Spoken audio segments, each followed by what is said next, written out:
All right. Well, everybody, welcome to Power of Our Story Coffee and Conversation for first responders.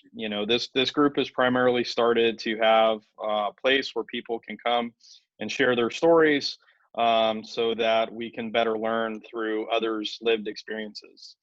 On tonight's show, if you will, or tonight's group, we're going to hear from Chris Hoyer, a former Phoenix police officer, and he's going to share his story of some critical incidents that he was involved in and some things he experienced and some things that he's going to share that got him through some of those critical incidents. And I'm not going to share too much because I don't want to steal too much of his thunder, of course, but we're going to turn it over to Chris Hoyer. Chris, welcome. Welcome to the group. Hey, thanks, Dave. Appreciate that. And for everybody that's here, I appreciate you guys showing up. And I don't want to offend anybody. So if I do, I apologize in advance. And this is going to be pretty much raw data. And I've been doing this for quite a while, this public speaking thing. I'm still an amateur at it. But I've got certain ways that I do things. I'm going to change that up just slightly tonight. And so what I'm going to do is I'm going to open with basically just a quick statement about what happened in 2016. Got into a really wicked, nasty gunfight. We lost an officer, David Glasser. And so what I'm going to do is I'm going to open with the audio from that particular day. So if you guys are ready for that, here we go. Give me just a second to find us here.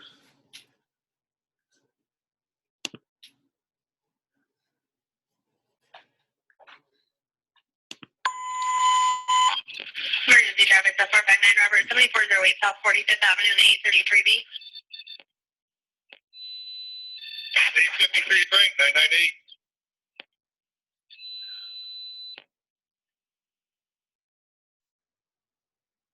998 7719 South 48th Lane, 998 7748 South 48th Lane, excuse me.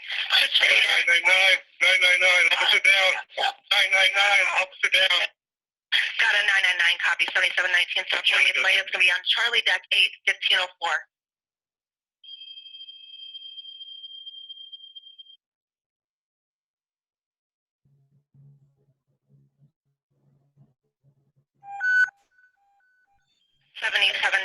South 40th Lane, got a 998 or 999 7719 South 40th Lane on Charlie 8.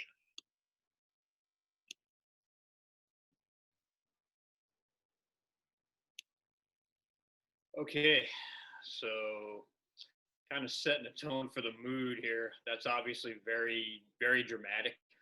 I'll get more into that when I talk about stuff later on, but if it'd be okay with everybody, what I'd like to do for most of my beginnings is have a moment of silence for our fallen. So how about that? You guys good with that? So, all right, here we go.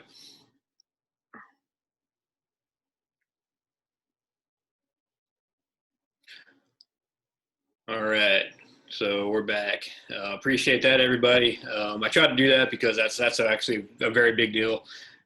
For those guys that have been through this before or those that are going to go through it in the future, God forbid, I hate that anybody's ever going to have to do this, but it is a reality of the profession that we've chosen. So it's very, very difficult to deal with these kinds of things. But so back to my story, May 18th, 2016, I had 18 years on the street at this point in time. And basically my whole career was based on survival and preparation for the worst of the worst. First year on, I got my first shooting. Second year on, I got into my second shooting. Fast forward, I got hired on in 97, first shooting in 98. Actually, I lied, 99, second shooting 2000. Third shooting with my rifle for the first time in 2013. And then rifle gunfight in 2016 where we lost Dave Glasser. So what I learned from these experiences was what I refer to as the mental, physical, and emotional preparation before, during, and after, if that makes sense. So what that meant for me was preparing myself mentally to play the what-if game. You know, what if this guy jumps out of a car with a gun? I come around the corner facing a guy with a knife, all these kinds of things.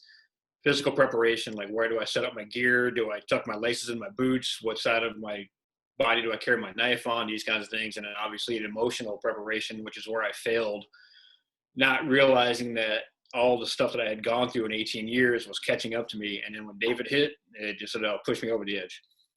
So the emotional preparation after the fact was where I had my most amount of struggles. And fast forward really quick, since then I have recovered, made it through, did have an honorable retirement from the police department, no problems whatsoever there, made it back to full duty, uniform, marked car, the whole 9 yards, so I was good to go there. So the meat of the story, basically what I'll tell you guys. You know what, I'm going to start searching really quick for my PowerPoint, so I'm going to play the 911 call for you guys as well so you can hear that and get an idea of what we were facing that particular day. So this call we were on is a basic, I mean, it's a nothing call. It's a burglary, very cookie cutter type neighborhood. The call came out at 2:30 in the afternoon. It was a Wednesday, and it really wasn't anything that I hadn't been faced with 1,000 times before. But here's the 911 call. It's about 3 minutes long, I think. So here you go. 911, where is your emergency? Yes, I report my son yesterday stole my vehicle, and the police told me that technically he didn't stole it because I let him use it for work. He left me on the phone. Okay, what's the emergency right now, sir? He's in my house. He broke into my house, and he got my gun now. What's the address? 7719 North South 48th Lane, South La 48th Green, Arizona. Lane. Are you at that location now? I'm heading that way right now. Okay. But he has my gun. How do you know this if you're not there? He has sent me a picture with my gun on it. How long ago did you get this? How long have I been there? Maybe, No, listen to my question, sir. How long ago did you get this text? Maybe 3 minutes ago. He does not live there with you? No, I'm going home right now. I understand. Listen to my question, sir. Does he live there? He used to live there. How long has it been since he lived there? He used to live there a month ago. Okay, so he does not. Has he been evicted? Was he evicted through the courts? Excuse me? Did you evict him through the courts? No. Is anybody else at home? No, right now he's by himself, and I think one of his girlfriends or whatever that maybe done something with him. Hold on 1 second. And he sent me a picture with my gun and crack pipe or whatever this is smoking. What did he say in the message? That he's gonna be a shootout with the police. That he don't give a fuck. All right, so now you guys know what the call was that we were facing. So when I do the public speaking portion of this, what I ask people is, give me 3 to 5 topics that you caught from that call. Instead of jumping through all those hoops, I'll just tell you basically what it was. We know the guy's armed. We know he's a convicted felon, or at least wanted on a felony. We know that he's suicidal. We know that he's on drugs, and we know he wants a shootout with the cops. So we know all of these things. So basically what happened was I was at the station, which is about 15 miles away. Our lieutenant gets on the radio, calls for an undercover to go down there and scout the house. That happened to be me that day. So hop in my little hot rod. I cruise down to the neighborhood. Takes me about 14 or 15 minutes to get down there. And I'm thinking they're going to go ahead and just take care of this call before I get there, which I guess on some level, fortunately, they didn't. So I get down there, I scout the house, and it's very, very eerily quiet that particular day. And don't ask me why. I look back on that about a year later, and I realized that at now pushing almost 3 o'clock in the afternoon on a Wednesday, there was no vehicle traffic, there was no foot traffic, and there was nothing going on. This is prior to us shutting down the neighborhood. So drove by the house, put up the information on the radio. This is what I've got. Basically, I've got a van parked in a driveway. That was it, and that's all I had. So drive down the street, go around the corner, park about 5 houses down on the opposite side of the road, and basically watching the house. So later on, what I figured out was this was the very first struggle that I had during this whole thing, because I sat there in front of that house by myself watching it for 13 minutes. And in the meantime, my guys are gathering. They're getting all their stuff from down the street. My sergeant, not my boss, but a sergeant, was running the scene, basically getting the information that we needed. And when the dad saw the cops showing up, he basically tried to cancel us, said, no, you guys are going to kill my kid, blah, blah, blah. Well, now he's made threats against law enforcement. We don't have a choice. We got to go get this guy. So the very last transmission I put out on the radio before they started to show up was, I've got nothing. I've got a car parked in the driveway. That's it. There's no other movement whatsoever. So they started to rally. And the first couple of units started coming down the street. As soon as they passed me, I got out of my car and I started walking down around the back of my Jeep and out into the middle of the street. Well, in the meantime, we had a car that blocked the street to the north, 2 cars that blocked the street to the south, a couple more cars that were on one side of the road, and then David and his partner, Ryan, decided to go and block in the van. That whole portion right there has been a big debate for a long time, and I agree with the move that you need to block in this van, because are we going to let this guy go mobile and turn it into a rolling gunfight, or are we going to try to block him in? Now, keep in mind, I failed to mention this, that we had SAU, our SWAT team, on standby. We had a K-9 en route, and we had the helicopter en route. We've got myself and undercover. We've got several field training officers and several patrol guys. We basically got the entire neighborhood locked down. We've got 270-degree coverage around the front of the house. I mean, really, what else can we do, right, at this point? The plan was what we're going to do, basically, very popular tactic nowadays, what they do is call a surround and call out. And the plan was we're going to lock in, get the van blocked in, get on the PA, start calling this guy out. Well, he had other plans. And going back to that 13 minutes, what I didn't realize was when I got out of my car and when Murphy decided to kick me in the ass, when I got out in the middle of nowhere, in the middle of no man's land, in the middle of the street, that's when the gunfire erupted. What happened was the guy was sitting inside the van the whole time, and I never saw him. So that, for me, was a huge problem for just about a year of blaming myself that if I had seen this guy in the van, maybe things would have changed. Well, fortunately, I had a really good boss at the time. He said, look, what if you had seen the guy in the van? What would you have done? Gotten on the radio? Really, what would have changed? You're not going to walk up to the van, the guy would have sniped you. We're still going to probably do the same thing that we did before. We still really can't just change our tactics just because we now see the guy. Took a long time to finally convince me that it really technically wasn't my fault. I'm not still sure that I don't believe that it wasn't, but that's a whole other thing for me to deal with later on. So get out of the car and gunfire erupts. And what happened was bad guys in the car, and he's looking through the side and rearview mirrors. He sees Dave pull up behind him. And basically what he does is he opens his door and reaches back and fires 3 rounds. And the first round went through David's door, caught him below the kneecap. Second round just kind of went off into nowhere into a car that was parked across the street, another patrol car. Third round caught Dave's A-pillar right about, the center part of the door. And what they think is the round split in 2. And Dave was a big dude. He's about 6'5". And when he went to duck down, naturally that's what we're going to do, is duck down. That round caught him in the back of the head, and he was killed instantly.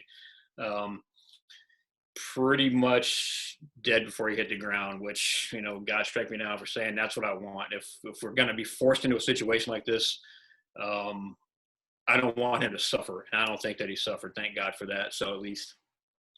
So Dave goes down.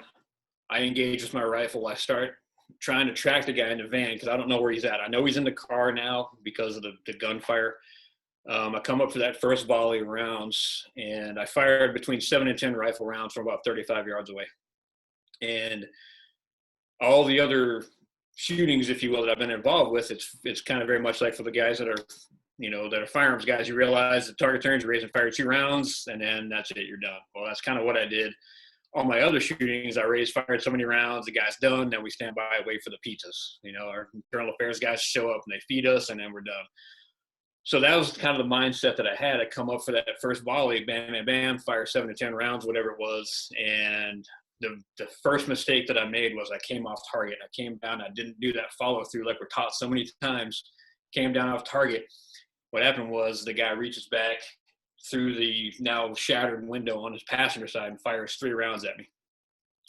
The rounds missed my head by centimeters. I actually could feel the impact and hear the rounds going past my head.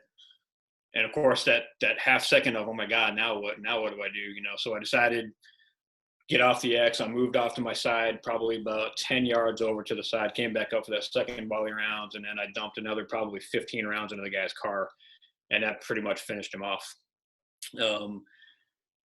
So at the time we had what turned out to be 2 rifle operators, one myself and another guy, and we had 4 other handgun shooters, 270-degree coverage around the car, and guys from 35 yards away with handguns shooting, and I'm on the other side 35 yards away, and we basically just emptied what turned out to be about 71 rounds into this guy's car.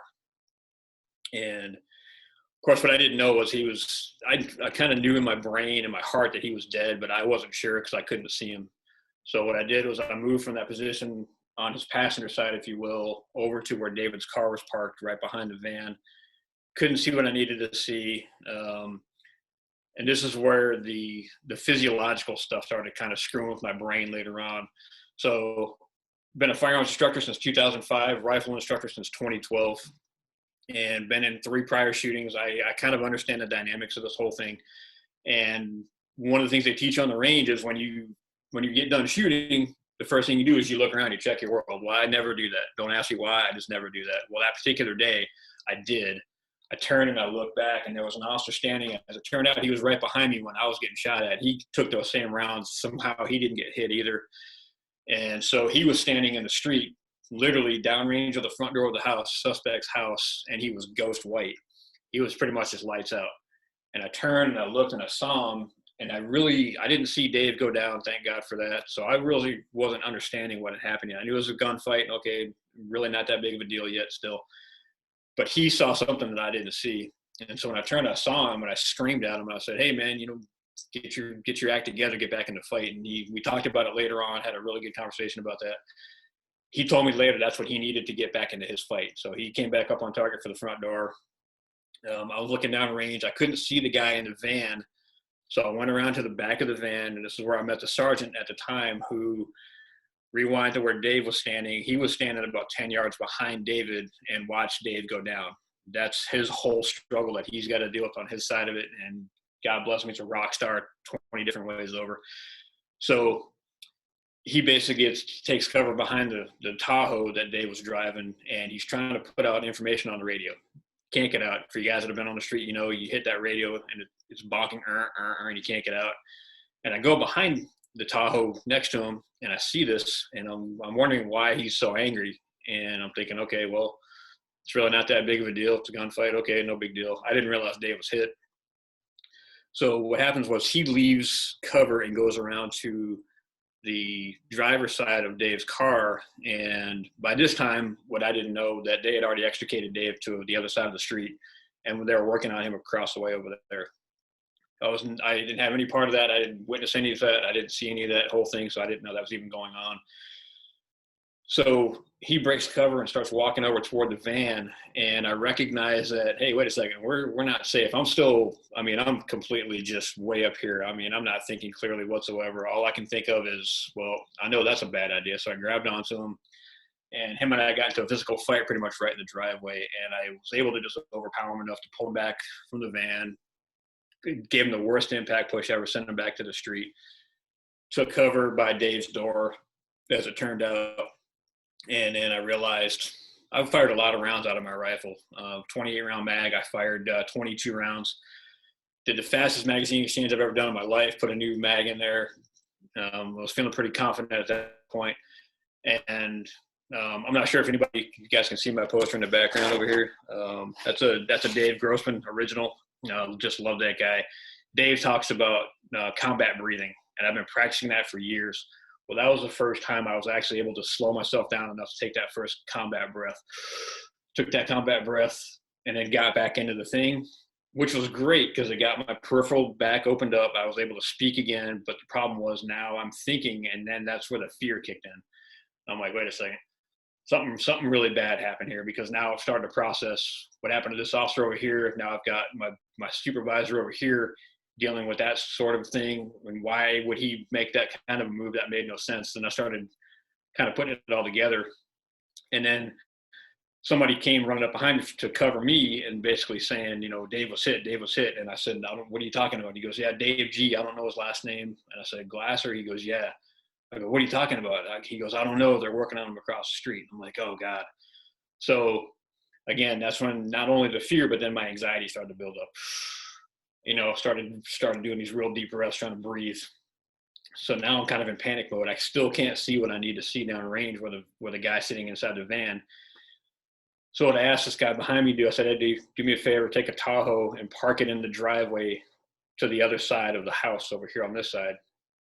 So if you can imagine, so I'm facing northeast, and then I'm facing directly north, and then I'm facing directly east. Now I go around to this Tahoe that he's moved into this driveway. Now I'm directly facing exactly south. So I get on the hood of this Tahoe, and Phoenix, it's 104 degrees. It's May. It's really hot outside. And what I did was I threw my arms up on the hood of this Tahoe, and my arms are freaking burning. I mean, it's horrible. And I sat there, and I remember because I went back and I played the audio and put it all back together. I was on that Tahoe for about 12 minutes watching this guy, and I could see a very clear picture of his head. And I said it to myself pretty much that, you know, turn your head, lift a finger, take a breath, and I'm going to drill you in the temple. And I knew for two reasons why I couldn't do that. One, because I couldn't answer to my God, because I knew that shot was not going to be able to be taken. And I could not answer to my brass as well, because I knew the guy was dead. And at that point, it would have been a revenge shot. And I knew I just couldn't do that, even though I really, really wanted to. But what I did recognize was that for your rifle guys, safety catch off, finger on the trigger, which you don't do. And I'm sitting there and I'm waiting and I'm just waiting for this guy to make a move just so I can hit him, make sure that he's not going to try to kill me or somebody else. And after about probably 30 seconds, I'm going to guess, realistically, it was 12 minutes I was up there. My whole world started to go like this. It just shrunk down to about a straw size, or I was looking through a straw. And at that point, I'm about 90% sure I never took a breath. I guarantee I never blinked because I was so focused on this guy. In fact, one of our SWAT guys came off to my right-hand side, and he's yelling my name, you know, Chris, and I'm completely lights out. I'm totally freaking gone. He actually literally knocks me off my feet, and then I recognize him. I'm like, hey, that's my buddy, SWAT guy. Now I'm safe.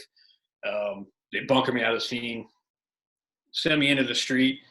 I meet up with the supervisor, and I wrap my arm around his neck, and he's sitting right here, and I'm trying to have a conversation with him. I'm like, hey man, we did what we had to do. We're good to go, you know, and he's looking right through me like I'm not even there. I'm like, okay, I realize this is kind of a traumatic event. I didn't understand the dynamics of it yet still. Later learning that he was standing there, he watched Dave go down, so he was just out of it. So I sent him on his way, and then I walked down to the end of the street. And I mean, that's when everything started to just kind of come back, you know. And I remember seeing this kid, brand new, probably out of the academy. I mean, he's all spit shine and proper looking in the whole 9 yards. And, you know, I walked over and I'm all grubby looking. I'm on plain clothes. I got my tack gear and I'm looking all crazy and dirty and stuff now from leaning on his car for so long. And I walked over and I said, I kind of barked at him. I said, give me your phone. And he's looking at me like, okay, he almost starts reaching for his gun, you know, if you will. And so kid hands me his phone, and I was still married at the time. And I grabbed this kid's phone, and this is what it looks like. You know, handing the phone back, said, here, dial this phone number for me. Called my wife at the time.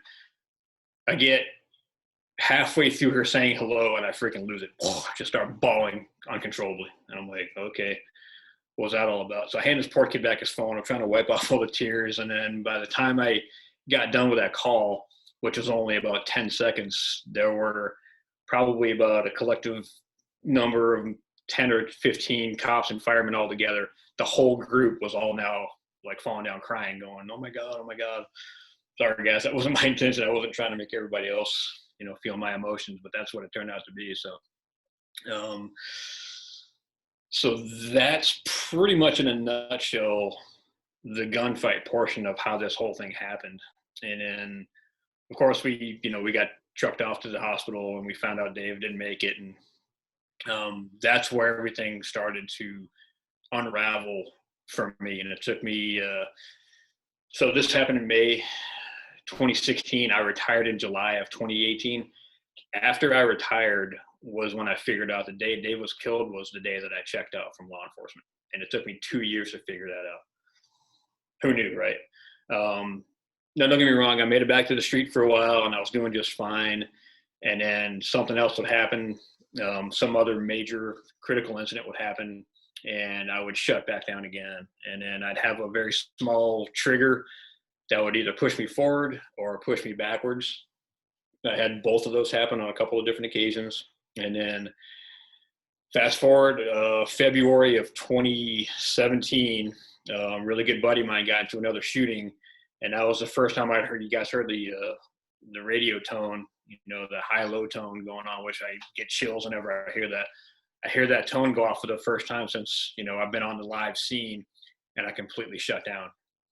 And it took me about a week or two to recover from that one. And then I was doing fine again, got sent to the rifle range. I was up on the range for almost a year, doing great, made it back to the street again, was perfect. And then on my 20th anniversary, my best friend loses his dog in a deployment on the street. So here I go again, spiraling back out of control. And I ended up kind of losing my mind a little bit, screamed at my boss, walked out, cleaned up my desk, and I said, I'm done with this shit. I'm not coming back. And obviously I did. I made it back. I was on the desk for about 5 weeks. And finally I was able to make it back to uniform. They allowed me to get back on the street and recover, if you will.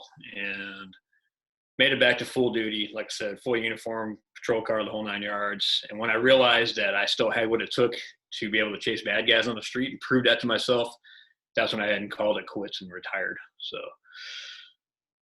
I think that's mostly it in a nutshell for that portion of it. So where do we start from there? Sarah, anything? Oh my gosh. I'm trying to calm my heart here. Well, It's, if you don't mind me, Sarah, first and foremost, Chris, just do me one favor. Take a breath. Take a breath for me. You tend to go a little, Right? little spastic. Sorry about that. So. No, it was great. no. You know, when you're sharing those stories, you know, obviously that's going to evoke a lot of feelings. It's going to evoke a lot of memories. It's going to bring back a lot of auditory and visual type of things that, you know, remind you of those things. And anybody who's been involved in a critical incident is going to have that, right? And part of it, and, you know, going through our classes today, you know, our veteran classes, you know, sharing your story though is also in some ways for you, I would guess, therapeutic, right? Because it helps you process the information.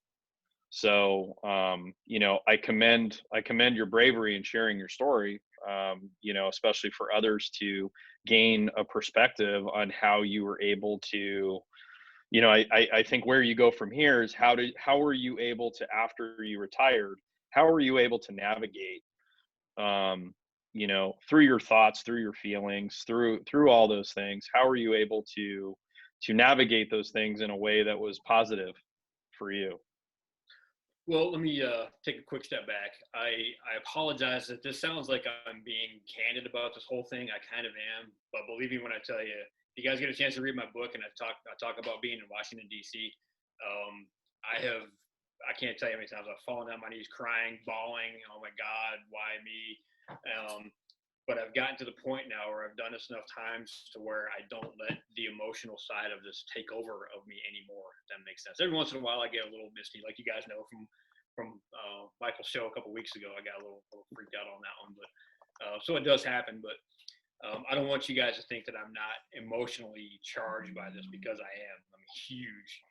So to answer your question, Dave, originally what I started doing was speaking to the academies.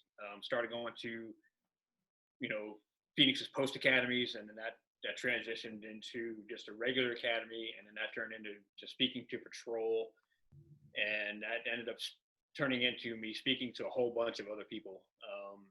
I've spoken to county attorneys and dispatch and Cigna's mental health people, all kinds of stuff like that, which was awesome. I mean, I had I mean, it was so great because it wasn't necessarily, it wasn't about me as much anymore, because I'd had other people come up and go, hey man, I'm in the same situation. How can I, what can I do? And these kinds of things. So I started to realize that, man, my message is so impactful that other people are willing to share their stuff with me. And that's when it started to really take off. That sort of, it didn't subside by any stretch, but it kind of started to die down just slightly. I wasn't able to speak publicly as much as I wanted to. And I knew that my story wasn't finished. So one day I was supposed to go on a motorcycle ride up to see my friends up north, and I was running late, and I woke up in the middle of the night. I don't know, don't ask me why. And I woke up and just started pounding the keys and started writing my story. Fast forward, it was just about 2 years later, almost 2.5 years later. You guys know Natalie, of course. She's now back over here beside me. I met her just by, the grace of God, by chance. Our actually technically second meeting that we ever had, I found out what she did. And I said, hey, by the way, I've got this book that I'm writing, and I'm going to give it to you so you can read it. And she's like, okay, well, what was your first name again? Kind of a thing, So I give her the manuscript. She calls me pretty much in tears going, we're going to do this book. It's going to be a bestseller. And I still don't think that's going to be a thing. I mean, she still thinks it is. But for me, writing the book was probably as cathartic as anything else that I have ever done, as far as getting it out there. Because it wasn't anybody giving me any feedback. It was 100% all me, writing it all down. I wasn't being judged. And people don't judge me. I mean, even if they do, I want the feedback, positive, negative, whatever. But there was none of that on that side of the fence, if you will. And there was nobody asking me questions, anything else. It was me just writing at my leisure as much as I wanted. I'd write, a story a day, 3 stories a day, 5 stories at a time, whatever it ended up being, until it ended up being so long that I finally had to say, all right, this is going to be like, War and Peace if I keep going. So I finally had to just call it. Gave it to Nat. She basically cut it in half. Took out the stories that they're still out there, still waiting to kind of get those processed as well. But took the better of the stories, if you will, got that all edited in the whole 9 yards. And next thing you know, here it is in my hand, and I couldn't believe it. So that was a huge part of my healing, more than anything, I think. So I know that's a really long answer for you. So I'll tell you, I feel really grateful to hear your story. And I thank you so much for the courage to share. I thank you so much for the courage to even show your emotion with Michael sharing last week. And I think as a civilian too, like I told you last week, I've never been connected to law enforcement until I got in with veterans and law enforcement and doing this Power of Our Story. And I think we see so many, as civilians, we see so many shows, we see so many movies, and every police officer you see, it's always stoic. And then you have the times now where there's just more unrest.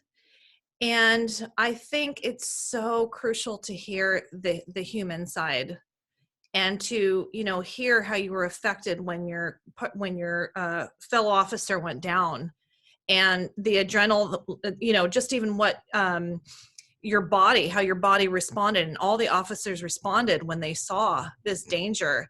And I think it is just so important that we get your voices out there. So I feel honored that you are on and you're sharing this. I really appreciate you sharing the emotion.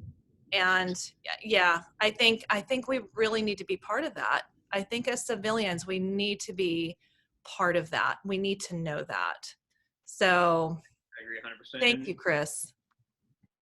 No, I appreciate it. I mean, it's huge. And for me, the strange part about it was, in my career, I was that ship magnet guy. I mean, I chased everything all day, every day for my entire career. It was awesome. Had a ball, had a blast. And, I try to illustrate this in such a way that makes me not sound arrogant. But I've been in 3 shootings before, been there, done that. I've done all the cool stuff you can do on the department, the whole 9 yards. And I got my ass handed to me after Dave, because I say it this way, I failed at the bigger stuff I needed to be worried about, which was my own health, my own safety and stuff like that. Physically, mentally, yeah, I was great. I was good to go. Emotionally, I was a disaster. I mean, as it turned out, I was a wreck, but I just didn't know. So now I know. So. Chris, that's the message right now, right? I'm sorry. Go ahead, Dave. I was going to say, Chris, you bring up an important factor that, you know, the training we get in the various academies that we all go to, they all, you know, they practice on running and shooting and arrest techniques and all these things that definitely prepare you for life on the street. In some cases, all for you to get in the car with an FTO to tell you, hey, forget all that shit you learned in the academy. That's not necessary. You know, you're going to do it my way when you get in the car, right? You're going to do it the way your station or your folks on the ground actually do it, right? You do all that academy stuff that's going to get you killed, right? But the one thing that they don't really talk about too much is that personal resilience, the real things that happen after a shooting, the emotions you're going to feel, the things that you're going to experience. And they expect, I think there's some expectation that, you know, and again, being in the military and being in law enforcement, hey, if they wanted us to have feelings, they would have issued them to us, right? You know, or suck it up, you know, and I can't tell you how many times I heard that in my career, suck it up. But the reality is we all have a cup that gets full, and eventually you can't suck up anymore. You really, really can't. And that stuff isn't talked about enough, right? You know, when he gave me the book, I'm just a civilian. I've done like 9 ride-alongs with different law enforcement agencies, and but when he gave me that book, it was an eye-opener because I know him. I got to know him over the year that we worked on it, and he's just this chill, very easygoing guy. And I'm reading these stories, and I would call him and like, oh my gosh, you know, there was the shooting, and then there was the 8-year-old boy who hung himself, and all where I was. There were some days when I'd be editing in Starbucks, just crying, hearing these stories, and I'm like, you talk to all of you law enforcement, you guys don't really talk about that stuff. You know, you kind of keep it safe somewhere, you know, close to your vest, but it was a real eye-opener, especially as a mother of a deputy in Texas. It really hit me especially hard because I've seen the change in my son from the time he joined. He's been in law enforcement for a handful of years now. But to work on Chris's book and to read it now, I still am so moved by it. And I think that it has so much potential to really resonate with law enforcement. I mean, what it did for me, I will never not look at a law enforcement officer again the same. I mean, I think people just don't know what you guys are up against, you know, day to day. Yeah, I would agree, and I'm sure Chris and I'm sure Marcus would agree that a lot of the stuff we tend to see out on the street isn't in the recruiting guide. Not at all, in any shape or form, right? And you had talked about, I think it was the last call, about how you guys have like a sixth sense of humor. You guys do, you know, like I said, I've been on some ride-alongs, and if you didn't know some of this, why that is, people would think you guys are not, you know, not okay. But yeah, it's just if you don't laugh, you cry in this profession. Yeah, 100%. You should realize how to compartmentalize it. And also, I mean, when you talk about, you know, running and gunning and chasing, policing is totally different now. Everything you do is micromanaged, whether it's body cameras, BLM. You know, when I was in the academy here in Montgomery County, we bordered DC. That's when the snipers hit. You guys remember the snipers, the father and son. Yeah. I was in the academy, so I was like, whoa, what is this? And, you know, last week having to deal with the riots in DC. Next week I'll be there for inauguration. And everything we do is being judged after the fact. So you're right. As cops, we don't talk about feelings as much. I can totally relate to what you're talking about. But at the same time, if you do anything proactive, well, what is the race? What is the culture? So the problem now, at least tactically, is you're starting to think before you do, and instincts go away. And as you're processing, every second counts in a tactical situation, and that's really, really difficult. Oh, yeah, very much so. Absolutely. Going back. Go ahead, Mike. You got something? No, go ahead, Chris. I was going to say, going back a little bit, the emotional side for me took such a huge toll because I didn't talk about it at the beginning, but February of 2016 started with me, like Nat just mentioned, watching an 8-year-old hang himself right in front of me. I mean, who has to deal with that? And again, this is my 18th year, so I was here already. And then fast forward a little bit, 2 of my buddies got into a really wicked, nasty gunfight. So now I'm here. And then fast forward, there was another investigation where the guy should have been arrested. I was out writing a search warrant. Well, the guy secured, and then they went home, left one guy on the scene, despite the fact that this guy made threats against law enforcement. I go in there, and he's got materials for pipe bombs and the anarchist cookbook, and he's got 1,500 rounds of ammunition. He's got rifles. I'm not kidding. I've got a video. If I get a chance, I'll send it to you. He's got rifles strategically strewn about the house in front of windows. Long story short, the guy got released. He ended up killing 3 people and took a shot at another agency supervisor and missed his head by centimeters as the guy's getting out of his car. The guy that should have been arrested during my investigation wasn't. Now 3 people are dead, blah, blah, blah. Fast forward. So now I'm here. And then fast forward to May, Dave gets killed, and I'm freaking done. I mean, I am just done. And had I processed through the stuff prior to my 18th year a little bit better, because all I did was think, okay, well, I'm out chasing bad guys. This is what I get paid to do. I'm very cautious about using the statement, well, that's what we got hired to do. Well, nobody in the world got hired to watch a freaking 8-year-old hang himself. I'm sorry, that just doesn't happen, So I don't use that statement anymore. I did for years. Now I don't agree with that one bit. So figuring out how you are going to get through your traumas, whatever that is. I talk about that quite a bit as well. You guys heard my story for what I did. God putting me and Natalie together, and that's where it all kind of took off for me. So whatever it is, for guys that are watching, that are going to watch this later on, find a way, and I know, Dave, you probably have more experience on this than I do, find a way to escape from this job, because as much fun as it is, don't get me wrong, I mean, I was sending selfies to my mom with my rifle, look how cool I am and all this kind of stuff, and then I realized this is a weapon of destruction, and I ended up having to kill 2 guys with that particular gun. Wait a second, this sounds cool on the range, but when you get on the street, it's a whole nother situation. You're like, wow, okay, reality.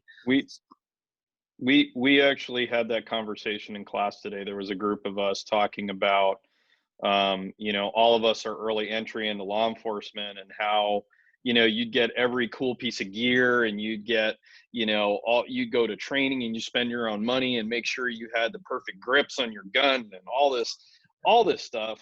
I want to get the newest vest, the newest holster, all this other stuff. I want to be prepared. I want to be ready for that critical incident, whatever that happens. And then you find, as you kind of start to become more of an OG, for lack of a better term, you start to realize, like, I don't need all this stuff. I'm spending a lot of money, and I'm spending a lot of time on things that, don't necessarily matter. And the reality, and you're right, that memory of that 8-year-old is probably one of 1,000 memories you want to forget, but you're never going to, right? Oh, yeah. I went to a call where the family called and said they weren't able to get a hold of their elderly father. And when we get to the house, we find that he's deceased. At the time I was working for Gardena PD and South Central LA. And the family, I think, had watched one too many episodes of Miami CSI and thought that we were going to process the scene and do all the things they do on Miami CSI. Well, things didn't pan out that way. And when we called the coroner to let them know what we found, they said, well, it doesn't sound like there's any foul play there based on what you're telling us, so go ahead and release, the body to the mortuary. So that's exactly what we did. Unfortunately, when the mortuary folks arrived, they sent one guy. I think you guys know what that means. How is one guy going to get a deceased person onto a gurney? So somebody had to help him. Okay. Well, Dave had to help straighten out a dead body, okay, in order to get him on the gurney, okay.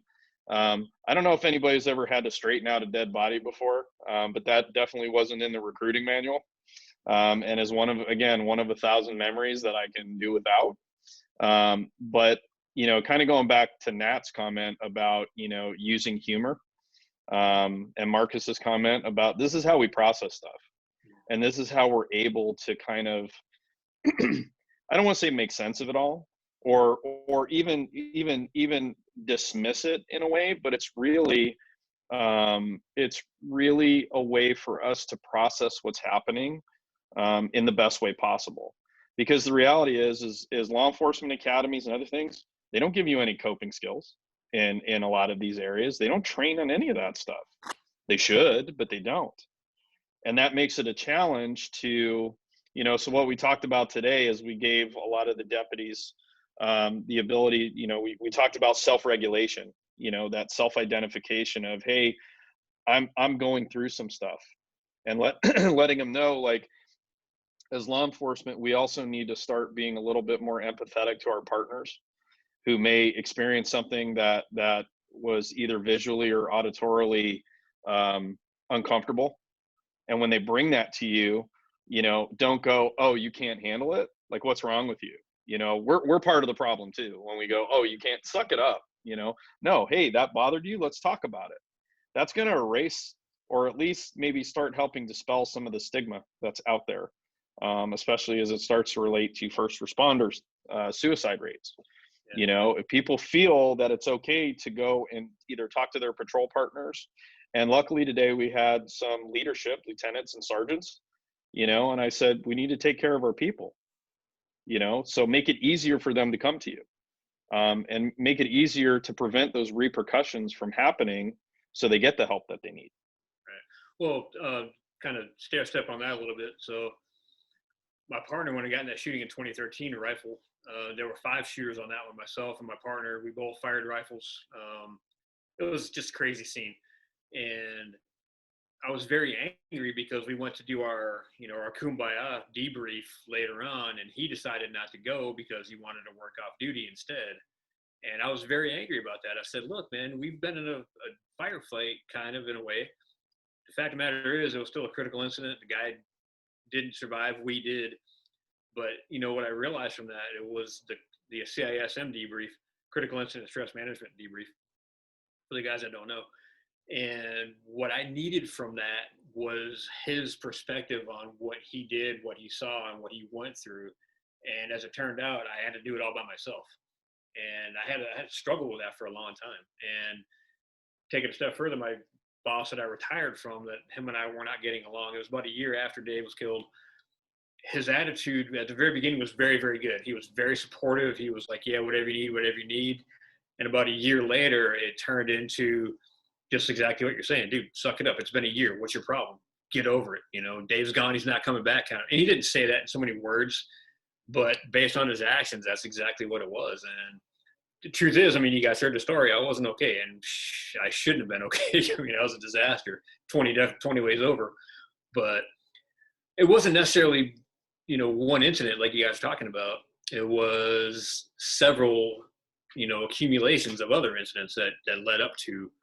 And guys don't recognize that, hey, it's, it may not be Dave, it may be 15 other things prior to or after that happens that are going to screw you up, so. But I think the support is huge. And I know that I talk about this a lot with the triggers and stuff. Just like with the critical incident stress support, if, in my opinion only, of course, based on what I know, it's for 2 things. It's to support and it's to learn. You support your partner, and then you learn what you need to learn. Like, I didn't know our dispatchers, when something like this, like when what we call a 999 officer down, as soon as something like that happens, the first thing they do for dispatch is they assign them a scribe. Because just like with us, they lock up and they're like, you guys heard the dispatcher's voice. She's, highly elevated as well. So what they do is they assign her a scribe, or him a scribe, whatever it is. They start writing down questions. Hey, ask this, remind them, breathe, breathe, stuff like this. And I was like, wow, I never knew that. In 20 freaking years, I never knew that, you know? So stuff like that's really important that we know. So, okay, I'm done off my soapbox again. So. Does anybody have any questions for Chris? I don't want to hog up too No, much air, of course. But can I add something? Of course, Miss Brenda, you may add anything Thank you like. you, Mr. Dave. You know, I just wanted to add that, you know, like as a nurse, if we have something happen and when the emergency or crisis is over, if we go off to a break room and we cry in the corner, you know, go wash our face and come back, then we're a compassionate person. And, you know, they look, you're good at your job. Look how emotional, you know, it affected her. Okay, yada, yada. Great. It's wonderful. But as an officer, when you're done, if you go off and you want to cry, you're looked as weak. Oh, they couldn't handle it. They couldn't this. And I think that's where, for me, my big thing is always to, you know, with the public, how does the public see us? The public sees us as, oh, look, they're crying. They can't do their job. They can't this, they can't that. And that's where not only do we within ourselves have to know we need to be there for each other and support each other as professionals, there's also that part where the public needs to be informed or learn or you know, I don't know how we get them to understand that beyond the badge, beyond the uniform, you know, behind the closed door, we're human. We have all those emotions too. But there's such that disconnect with the public, not even just within amongst ourselves, also with the public. So that's what hinders you wanting to show those emotions and show, you know, you are a human. You can have those moments where you fall apart and you need support, but the way it's looked at is so awful. Like, I could look at you and say, you know, when you come in as a patient, I see you at your worst, and I see you as a human, as a person. You know, I understand you're an officer, but at that moment, you're the human with the feelings that we're dealing with. But if an outside regular civilian sees that, they're like, oh, look at that one over there falling apart. They can't handle it. It's bad enough that the public can do that. But when we do that to each other, that is the worst. I know personally, my thing was when I had my own stuff going on, you know, I sat there with an employer watching them preach how we take care of the public, how, you know, this is what we do. We're here for you. We're there for that, you know. But then we couldn't even be there for our own nurses. Like, we eat our own. That's so true. That's very true. And I'll tell you, you know, in rebuttal on that, I'll tell you exactly what the problem is with cops. And you guys know, back me up on this. Cops are a pain in the ass because the first thing they say is, no, I'm good. I'm fine. And I'm living proof of that. I did that for months. No, I'm good. Dude, no, you're not. You're not okay. Oh, no, I'm fine. The hell you are, you know. And they literally cornered me and said, you need help. And then I finally figured out they were right, okay, then I broke down and started fixing myself. But you couldn't be more right about that. So you guys are the worst patients, you know, but I, as a nurse, can call you on that, right? I can call you on that when you're talking in, because, you know, I'm a nurse, so it's a different level where I'm calling you on that bullshit. But on the same hand, me as a patient, I am the worst patient, you know, because we're so good at, you know, they're full of shit. They don't know what they're talking about. They don't this, you know, like I know both sides, and it's great as a nurse. I could call it on someone, but then when I'm a patient and I'm falling apart as the patient and they try and call it on me, you know, it's a total different side. But it's such, you know, like they say about nurses, we eat our own. You know, they're so horrible to the rookies and to the new ones. Look at that one. They don't know this. What kind of stupid stuff is that? You don't know that. You know, but like, those are our colleagues. Those are our colleagues. And if we don't take care of them, who's going to take care of them? You know, it's, well, go ahead, Sarah. It's kind of interesting, just even along with what Brenda is saying. It's interesting to me last call when Michael was sharing, and you look at kind of the way the civilians were responding versus the police officers. And you guys, you know, hop in if you think you saw it differently. But what I saw again is, Chris, how much the big feelings were coming from you. And I saw Jonathan too. Like, I saw, him like, feeling a lot. And it's just because you guys know. And it's almost like it gives, other officers permission when one person will have the tears, or like even in your incident, when you broke down, then the other officers cried too. And yet the civilians were, and I don't know what you guys think, but when I was hearing Michael, my mind was going, oh my gosh, he went through all that and the betrayal. And I was trying to process everything. So to me, it was a very eye-opening, like I couldn't even feel yet. Just, the big feelings, because I'd never experienced anything like that. So I was trying to process it. I was like incredulous with the betrayal and so I guess what I'm saying too is just kind of seeing the responses of the civilians versus the officers, and how powerful it was for me to see the officers respond to the officer's story. I mean, you see how important it is. You see how important it is, again, for civilians to be educated, and to feel that too, because usually the feelings kick in after you kind of process everything. But just how immediate the tears came with the officers on the call when Michael was sharing. I think that's one of the things that really has been really cathartic for Chris. Just knowing him these past 2 years and watching him speak and reach out to other officers is that he's purposeful now. I mean, he didn't have to lean on alcohol or drugs or, whatever. He really, which I didn't, by the way, so you know. So. No, he Okay. he really found purpose in his story and then in writing it and giving back. And I've seen him as an instructor, how he's touched the lives of his students and just people that he's, other fellow officers that he's reached out to.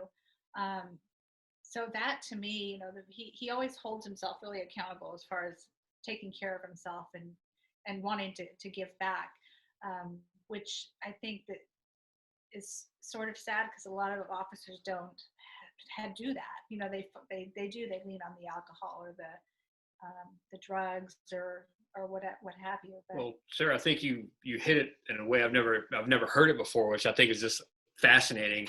That it gives us permission. That's huge. I mean, that's probably going to be the pivotal moment for me during this meeting to hear that, because I never even put it into that context before, but that's probably the simplest way, and unfortunately within our own community, because going outside the lines, it's completely different out there than it is for us from within. As an example, of being in a locker room or being in a patrol car together or sitting through these debriefings and stuff like this. All these guys are, well, I got the 6-pack abs and I got the big arms and all that. Well, you're a tough guy, but, I can see you're hurting.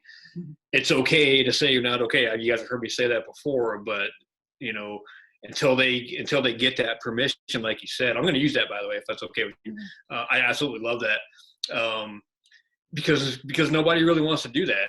I mean, that's not true. A lot of guys do. They just don't understand that they can, I guess, if that makes any sense. You know what I mean? So thanks for that. That's great. I love it. So. Well, that and Sarah's comment goes back to what I was saying earlier about our conversation today about, if your partner says, hey, that call yesterday really messed me up, right? You're really giving your partner permission to share with you, Yeah.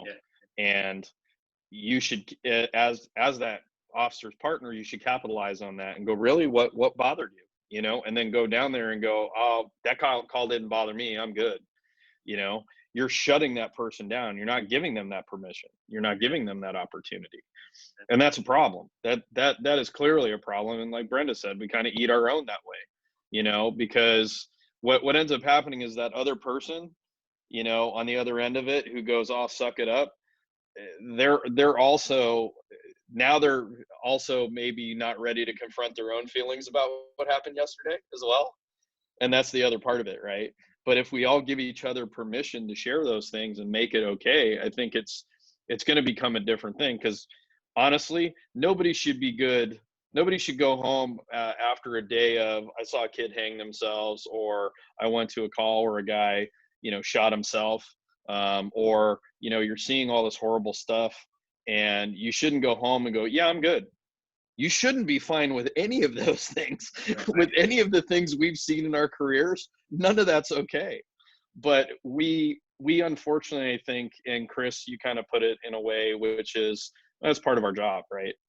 Part of our job, we already know we're going to see everything, everyone at their worst. You know, we see the underside of society that nobody else sees. And you know, it kind of goes back to why we tend to isolate and not share, because we don't feel, and to Sarah, to your point, we don't feel that the reason we don't, you know, we don't even share with other cops sometimes. We're not going to share with civilian folks because there's no frame of reference for what we're seeing. You know, we the same thing with veterans when they isolate, when they come back from combat, you know, they're not going to talk to some civilian. You have no frame of reference.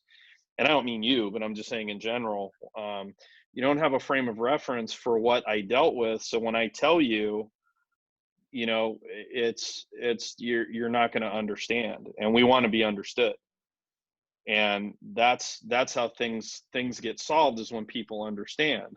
So, you know, but if we can be a little bit more free with that information and share that, I think then we start to normalize these conversations about, you know, and I make sure to tell people too. And Chris, I don't know if you tell people this when you're doing your talks. I'm like, listen, the stuff we're going to talk to you about today isn't all this touchy feely stuff. It's not. This is real. This is real. Having emotions is okay, and it's okay to do that, and that's not touchy feely. But if you're one of these guys, you know, tough guy, you know, that's fine, but that's only going to get you so far, I promise. Yeah. You know, eventually you're really going to have to confront your feelings at some point. Yeah. You know, I talk about that, and I think when you see the whole thing with, you know, I get into the emotional side, the spiritual side, but I also have some shock value. Like I played the 999 in the very beginning. I want people to have an understanding of the dynamic, and then kind of break it down into, well, this is the highest it's going to get. Now let's start building how we're going to fix that whole thing, whatever that looks like. And, you know, it's kind of almost like a revolving door of emotions on this whole thing, because you've got, like in my case, it went from, you know, getting out of the car fat, dumb, and happy, to rage, to confusion, to anxiety, to tunnel vision. I mean, everything, all in that. You know, the gunfight itself lasted about 4.5 seconds. The whole scene itself lasted for me approximately 30 minutes. And I went through every emotion you can imagine on that particular scene. So why would I deny that that's what's going on with me? And one of the big things that I talk about, I don't know if you mentioned this in your stuff, is I show pictures of the dead guy, which are very, very, you know, there's shock value. That's by design. That's exactly what I want these guys to see. But what I say to them is, I want you guys to see this here in a controlled environment, because my first real shooting, I dealt with that on the street, and I learned everything I needed to know about dealing with a dead guy on the street, which is not where you need to do that, which is why I do a lot of what I do. So I think I went off track a little bit with that one. Sorry, but no, not at all. So what I'll share with the group, and Chris knows this as well. So when you played that radio call, any cop who's ever heard a 998 or a 999 and had to respond to that call as well, I had chills go up my spine, honestly, because I already know, you know, having also responded to calls like that, you know, officer needs help, officer down, those type of things. Those calls are critical, and you know you need to get there fast, you know, and that starts getting you into your own loop. You know, for a second I was like, oh shit, here we go, you know, I got to get there, you know, and in my mind, my palms started sweating a little bit, you know, honestly, you know, because as cops, when you hear a call like that, you know, I always say this, hope isn't a plan, but you're hoping for the best at that point, and you're fearing the worst, you know, and you're rolling to that call as fast as you can get there, because you know, when that call goes out, you know, somebody's knee deep in shit at that point, and they really need help. Those calls don't go out just arbitrarily. That is the worst case scenario happening right now, and you need to get there. And You know, I've been in situations where officers have been responding to a call like that, and then they get into an accident, right? We've all heard those stories, and now you've also now just taken 2 or 3 officers out of the fight, which means now the person who just put out that help call isn't getting help, and it's becoming even more critical. So now you're dealing with even more emotions. Which call do I go to now? I've got officers injured in a car wreck, or I got this other call going out. What do I do? You know, how do I self-dispatch and things like that? So, you know, so yeah, whenever I hear like radio traffic play like that, I always get those chills because I remember, you know, having to respond to stuff like that. I do too. And I mean, I've played that thing probably well over 100 times, and I still, you know, every time I play it, I act like I'm being distracted, like I'm on my phone because I'm trying to tune it out. Because I mean, it's still right neck deep in my thing. Very interesting part about that, though. Going back to the scene, I didn't talk about this a whole lot. The physiological portion of that for you guys that haven't been in a situation before, rifles pushing about 151 decibels. That's stinking loud. I mean, that's crazy loud. If you guys have fired without ear protection, that's like deadly. 22 rounds, 2 separate volleys of fire. You guys heard the call come out. I didn't hear any of that. I didn't hear one single thing on the radio. I didn't hear one single round go off from our rifle. No hearing protection. But from 35 yards away, I could see and hear the guy's glass from the van hitting the ground. What in the hell is that? And I went through every possible person you can imagine to find out why. You know, obviously I understand auditory exclusion and the whole 9 yards. And it was explained to me the simplest way I've ever heard. One person told me, that's what your brain needed to know at the time. And I'm like, oh my God. I mean, it was ingenious. I mean, it was beautiful. It all started to kind of piece itself back together, because how can you fire a rifle 2 separate times? I mean, it was one here and then one over here and not hear one single round go off. That makes no sense whatsoever. But you can hear the guys, you can see and hear the glass from that far away. And I know some of my brass hitting the ground, I could hear the brass hitting the ground as well. It's just some screwy stuff. So, but also I gotta kind of piggyback on your other comment. So my lieutenant at the time was about 20 miles away, and he witnessed a semi plow into a car, and he gets on the radio and he's talking about that. And we did the tactical debrief. I jumped on his case about that, and I said, LT, I'm going to say this. I love you, but shut up.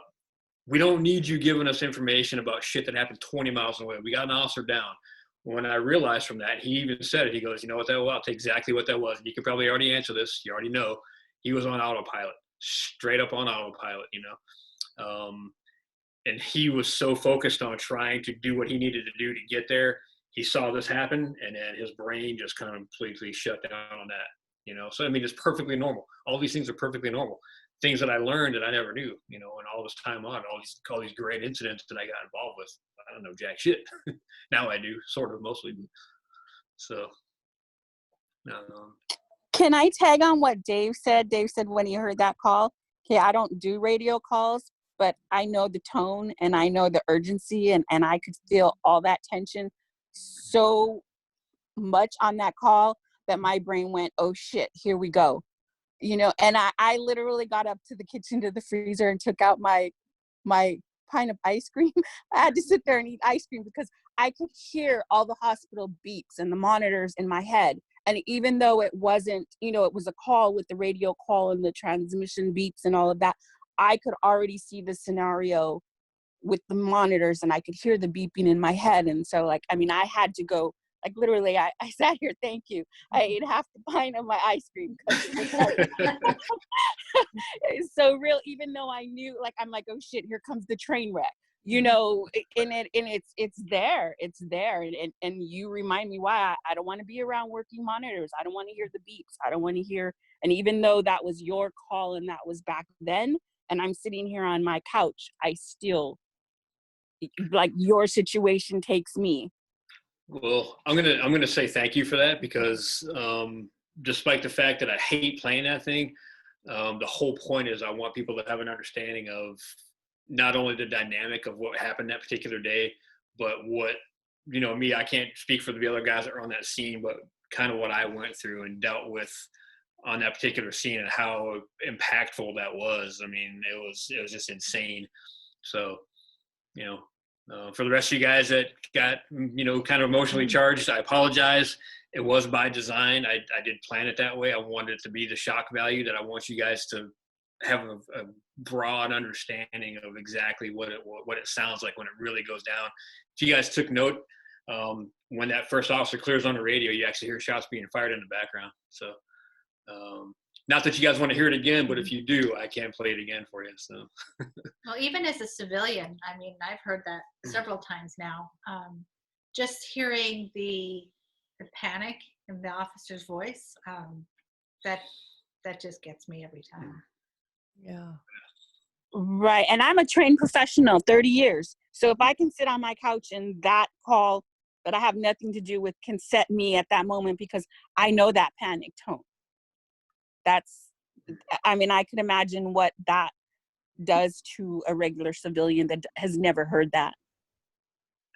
and then, I mean, I hate to say it, but then put yourself in the position of being out there on the street and trying to deal with that. And you're like, you know, oh my God, you know, and trying to focus on what you need to focus on, which of course I didn't do. All I focused on was my survival. And that was all I could. I mean, I wasn't even consciously thinking. I mean, I was on autopilot myself for seemed like the longest time until I finally started breathing again. And I'm pretty sure I didn't take a breath for about 2 hours, so as it seemed. But I can imagine too, like you were saying, you know, just how all these traumatic events just keep building and building and building. And then you're already like up to here when Dave was shot. And I think a lot of us can understand what that's like, you know, when any of us have had a traumatic event and you've gotten anxiety, you've gotten some trauma, post-traumatic stress from that. And then something else happens and everything is more heightened.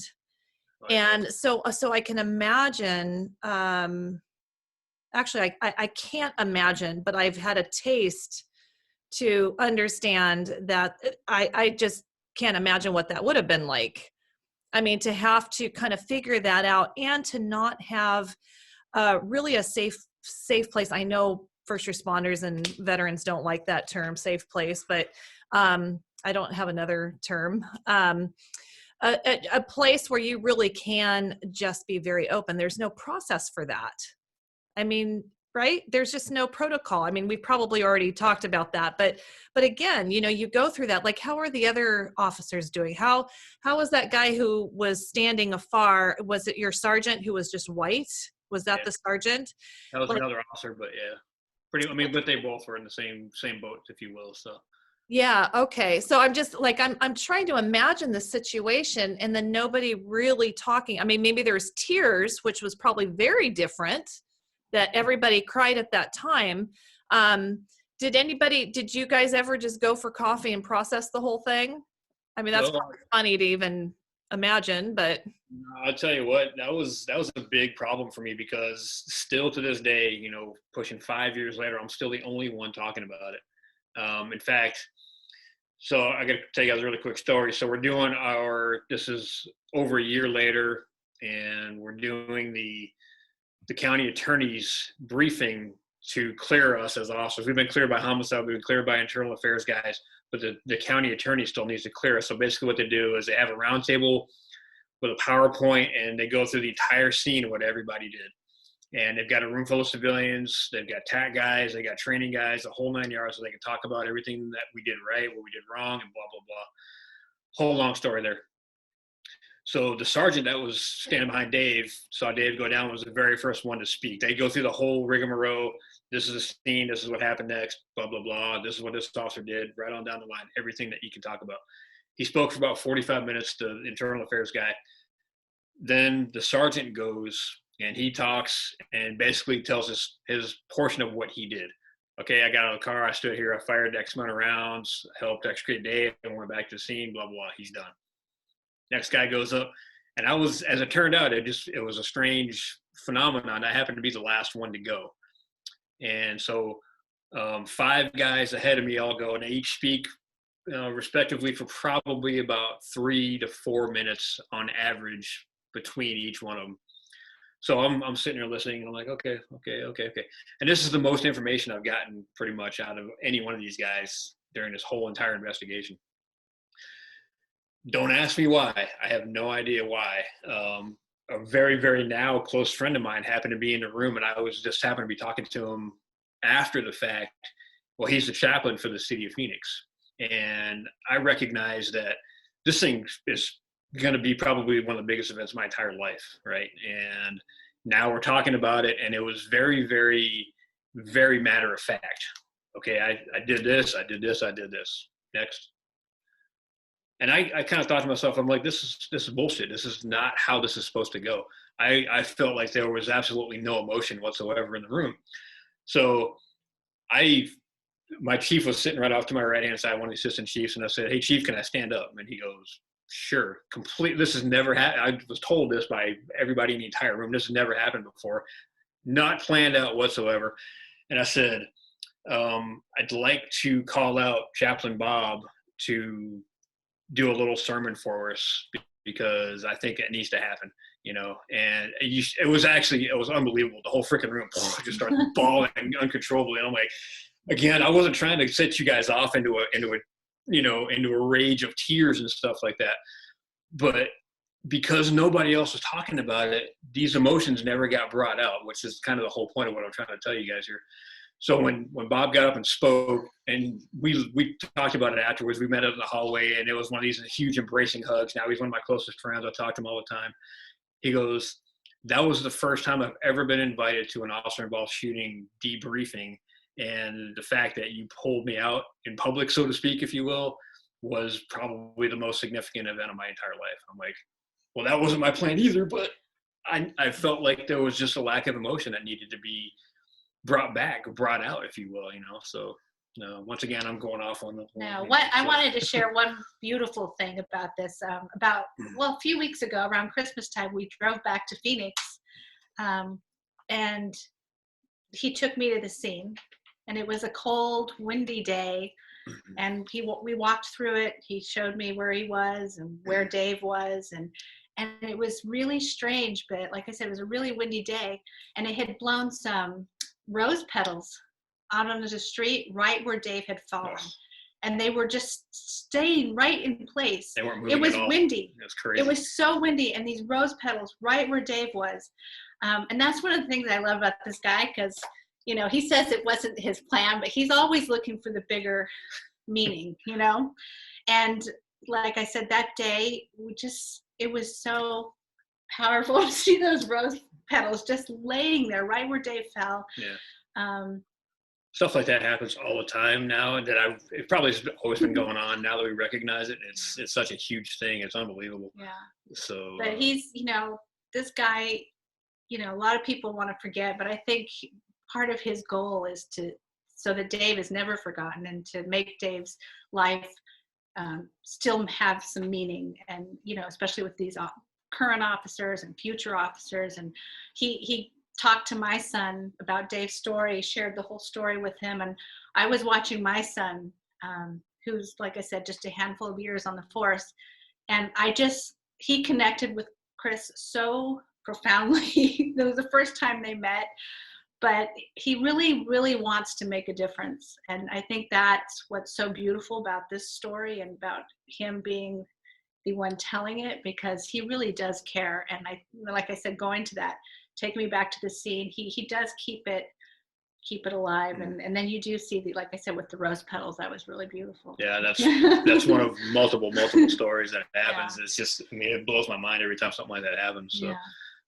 I'm with you, Chris. When I lost my dad to suicide, there were so many amazing moments that were so divinely put in place. And it was the most beautiful thing to see, that I thought, okay, God is with me. That's absolutely. And, I got one more it's hopefully going to be quick. I got to tell you guys one more quick thing here. And then we can, if you guys have time to open up for questions, if not, we're good to go. So my neighbor downstairs, really good dude, former Marine Corps combat vet, super, super cool dude. He pointed out, he goes, I'll save the end. I'll tell you guys what it actually all means at the end. He goes, are you familiar with the King David Psalm? And I'm like, no, not really. So it's basically 1-44. Okay. And he goes, you realize how many days it took God to create the earth and the heavens and all that? And I go, yeah, 7 days, right? He goes, what was Dave's serial number? Dave's serial number is 8144. I heard that and I just lost it. I'm like, oh my God. I mean, seriously, I mean, how do you come up with that? I mean, it just blew me away, completely blew me away. So, you know, stuff like that, it's just crazy. I just love it, you know, so anyway, that was all pretty much. So It's amazing, isn't it? It's such a gift. It's such a gift of, I think, healing and going through the grief process when you see that there's a divine hand in it, you know, and presence. And so bye, Michael. What was I going to say? I lost my thought. I'll come back. You know, I have a tendency to make people do that. You know, I'm just like a balloon with the air coming out of it. So it's all good. Chris, again, brother, thank you for sharing your story and thank you for being vulnerable. It's incredibly grateful. I look forward to seeing you and Nat at our upcoming class, which I think will be great. It'll be some really good stuff, and look forward to seeing you there too, Sarah.